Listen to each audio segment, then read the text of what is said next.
Si on est très concret, est-ce qu'aujourd'hui, vous pouvez nous dire qu'il n'y a aucun risque de pénurie? D'abord, en France, on parle de la question de l'huile de tournesol, on parle de la question du blé. Est-ce qu'il y a, oui ou non, un risque de pénurie ou est-ce qu'on est à l'abri? Il n'y a pas de risque de pénurie en France. Et je voudrais vraiment être très rassurant, il n'y a pas de risque de pénurie, mais je parle bien de la France. Pourquoi? Parce qu'en France, on est indépendant d'un point de vue de la production alimentaire. C'est d'ailleurs toute la politique qu'on mène.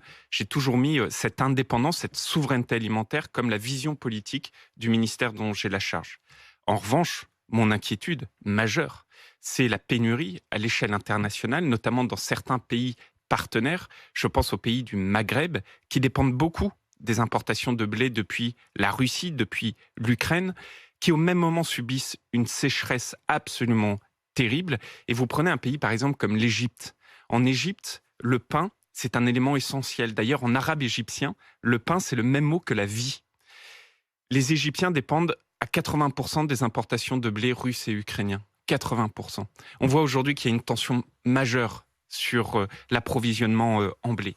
Et donc là, on a une responsabilité au niveau européen, au niveau international, pour apporter des solutions à nos Alors, on va partenaires, parler des solutions, notamment mais au Maghreb. est-ce que vous diriez carrément, moi j'ai utilisé le mot de pénurie, Christiane Lambert, la patronne de la FNSEA, elle parle carrément de famine, de risque de famine. Vous savez, c'est le patron de la FAO. La FAO, c'est l'Institut international de l'alimentation qui parle de ce risque-là.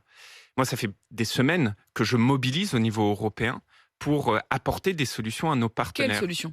Alors, vous avez très classiquement la nécessité d'apporter des productions, par exemple du blé, de l'orge, du maïs, un certain nombre de céréales à ces pays-là. Qu'est-ce qu'il faut faire? Il faut faire deux choses. D'abord, produire plus là où c'est possible, notamment au niveau européen, ce qui ne veut pas dire moins protéger l'environnement, mais ce qui veut dire utiliser l'ensemble de nos capacités de production. Il faut aussi être transparent à l'échelle internationale sur les niveaux de production, sur les stocks, pour ne pas désorganiser justement les marchés. Et ça, c'est une initiative de solidarité, une initiative coordonnée que le président de la République va lancer aujourd'hui même dans le cadre des réunions qu'il a au niveau du G7, c'est-à-dire Il est avec à Bruxelles, il y a le l'ensemble de ses G7, il y a l'Union partenaires européenne et et au il y niveau a l'OTAN qui européen. sont réunis. Souvenez-vous, pendant la crise de la Covid, la France a été à l'initiative pour lancer une action qui s'appelait l'action COVAX. C'était pouvoir apporter des vaccins à nos partenaires africains. L'objectif du président de la République, c'est de lancer la même initiative, mais sur l'alimentation, notamment sur la question du blé.